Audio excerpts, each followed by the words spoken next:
but definitely got his work cut out with SFAT here. SFAT, as we were saying, super Monster. good at the Marth matchup. Yeah, Veggie Monster himself.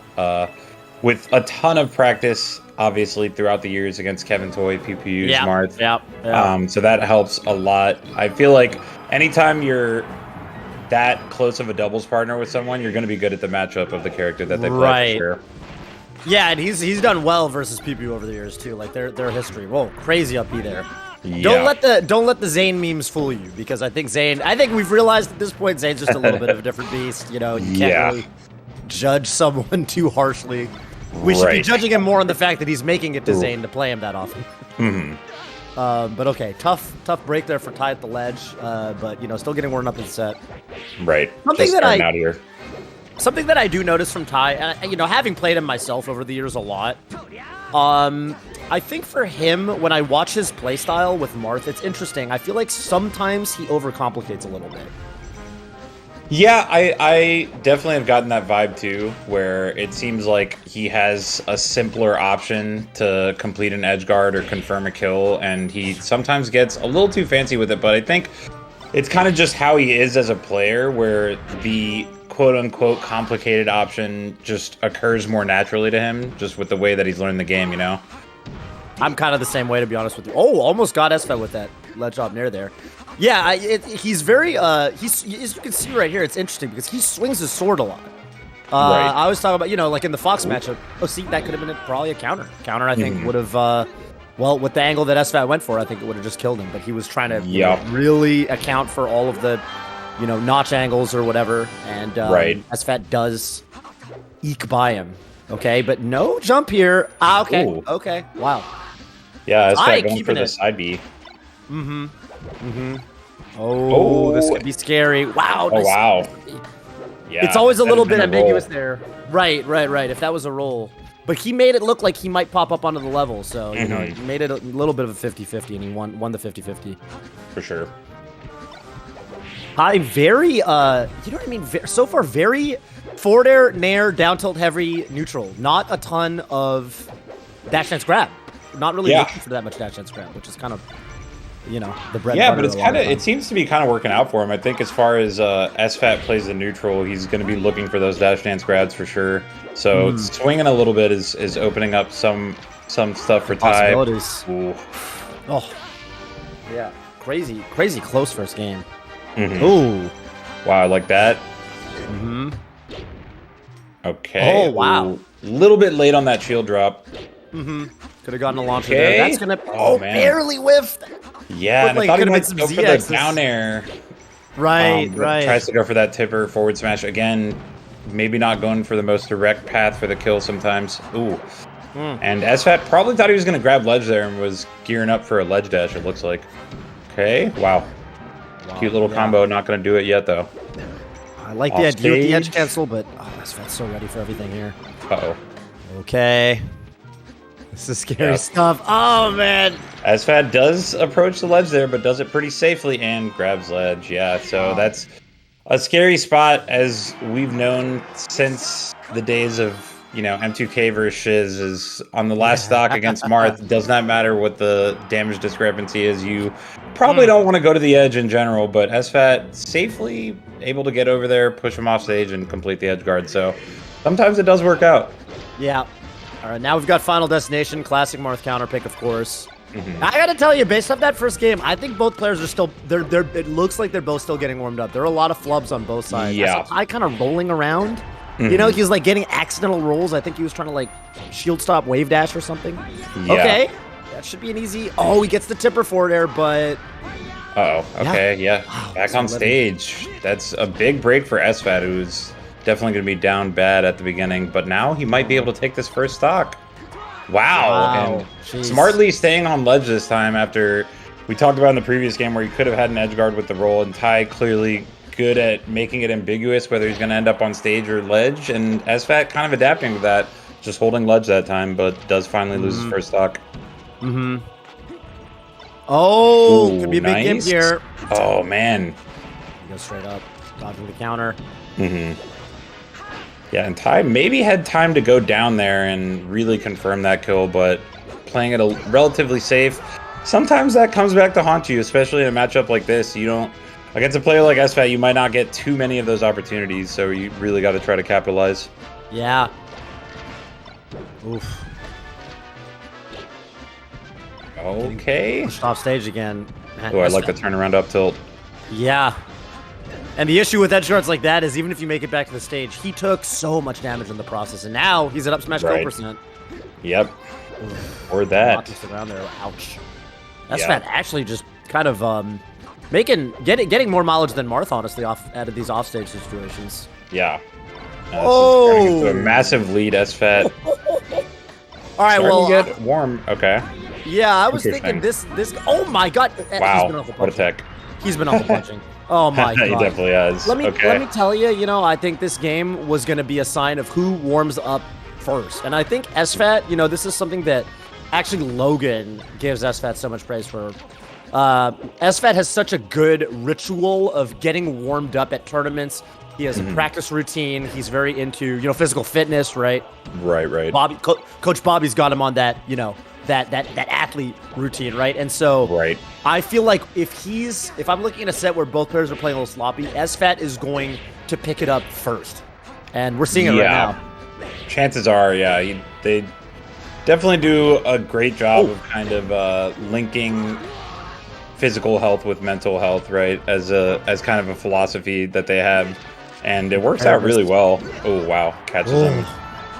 Landing with that up smash. Nicely done from SFAT, who goes up 2-0. And now Ty has that decision where you have a super strong counter pick, but you kind of just got bodied on it. Chances are you should go back there, but sometimes it's difficult to make that decision. He definitely could have made that game go very differently. It's just that some of those combos, he'd chain grab him up to like 100 and then just kind of not clinch the finisher, the ender, and if you just let Fox live and reset to neutral, Fox, as it turns out, if you get another grab above 100, it turns out Marth doesn't have the best follow-up. Yeah. Sometimes you have to like up throw neutral air, right? So things can get out of hand if you drop your chain grabs. Okay. Managed to finish that edge guard very well. But yeah, it definitely is kind of like you kind of need to strike while the iron's hot, and Fox is at that. Oh my goodness, that was a quick kill from Ty, really stepping it up in this game 3, trying to at least get on the board. You got him with a little PC walk. That was a cute little. little Zane walk now, but. But yeah, if SFAT gets in the zone and he's got 2 straight counter picks and Ty's in a rough spot regardless, but at least being able to get some momentum going back to your best counter pick by far for the second time in a row, it's a good look for Ty to try to turn this set around. Yeah. Okay, I'm liking some of the stuff he's doing. He's a lot more I think FD does lend itself to this kind of game, but he's also a lot more movement heavy in neutral instead of like move spammy heavy. I just think that, and against Fox, I think that you ultimately want to be a little bit more dash dancey, which he's doing.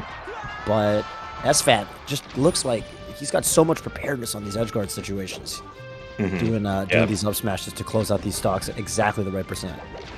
Yeah, and despite being down 4 stocks to 2, SFAT still kind of keeping the same game plan. He's just been a little bit more elusive in the neutral, and Ty has not been able to find a grab for a hot minute now. Yeah, neither player trying to commit too much. Love that waveland back. Dang, yeah, Ty's got some. Ooh, just missing these forward smashes. Yeah, this will all be tippers if they hit. Yeah, that should be. Oh man. That straight up uppy is giving a lot of trouble to Ty's edgeguard sequence. His flowchart is kind of coming apart there with just the up B going straight up, slightly away from the edge like that, so the counter won't hit. Yeah, he's weaving around the counter. He's weaving around the ledge hop aerials. And Ty, after a certain point, he's gonna have to realize, hey, I can just re-grab the ledge there. Yeah. Okay. He's giving it. See, he doesn't want to use counter. Giving him so much credit there. Forward smash. Okay, gets that one. Yeah, forward finally finishes it off. But after starting up 4 stocks to 2, this is not where you want to be with the actual deficit going into the last stock. He needs a grab and a big punish quickly. Definitely. SFAT getting all the up throw downer. Probably a little bit of an accident there, but it discombobulates Ty too. Okay, off stage. Oh my goodness! That should do it. Yeah, Wow. great finish from Ty. The one option that would just end it right away, right? If he went for pretty much anything else there, he would have to continue the edge guard sequence, which has not been too high of a success rate for him so far. So it was really nice that he was able to just finish that off right away. Yeah. Well, now we're now in the portion of the program where it's SFAT's counterpick, and Ty is gonna have to win twice on potentially Dreamland. Can be a stage where you have to just play a lot more neutrally. You don't really get to just 0 to death them just because of the nature of the level. So yeah, the higher platform is going to make it a lot tougher for Marth to get punishes, and just the kind of 0 to 90 plus punishes we're used to seeing, especially on FDE, are not going to be nearly as available to Ty. Yeah, you got to get creative here. Love that grab though. Still play. I mean, he's still keeping up with him. See what we can get here. Okay, no jump. So edge guard situation. Okay, smart to go high from SFAT there. Yeah. You know, it's funny. You know, when I go back and I watch, every now and then I go back and I watch like old Mute King sets. I still think, you know, that spot where Fox up B's way above the level, and Mute King made it look like it was free sometimes. It really isn't. You have to make like you have to make a lot of decisions there as Marth. There's a lot of ways the Fox can trick you up. And yeah, it was actually kind of like magically impressive. I'd go back and watch Mute King just kind of make it look like you just cover everything, but he isn't. You know, ultimately it's a lot of bait and you know and read. But here we go here. SFAT, if he gets this, I was looking for the spot dodge. Yeah. Oh, and gets the shine again. So SFAT starting to run away with this a little bit. And this is a stage where Martharitis is honestly even worse than any other stage, where when you get Fox to too high of a percent, nothing really combos anymore. You got to find a good stray hit, as Ty managed to do there, but it can be really frustrating just from a mental standpoint as a Marth player if you're, you know, considered one of the best killing characters, especially killing Fox in the game, and you can't seem to find a kill when he gets to a certain percent. Right. Whereas with Fox, you are always, I mean, Fox kind of is the opposite thing where, you know, in theory, he's not getting a kill if he grabs you at 0. He just kind of has to take his 40-50% leave. Right. But when Fox gets a grab at like 100, it's very straightforward what Fox is looking for there. He's up the up air, or he's going to trick up your DI with the bear. Okay. Should be a KO. No tipper. You better get this. Okay. Yeah. Covers the ledge. Smartly done after SFAT going mostly high for the last couple recoveries. This time, Ty's able to read that he's going to go low. Yep. Oh, I don't think he's a jump here. That might be the set. Does Ty? Yeah. He did. He got caught right around the top platform without his jump, and that is going to do it. SFAT taking his first set of the day over Ty.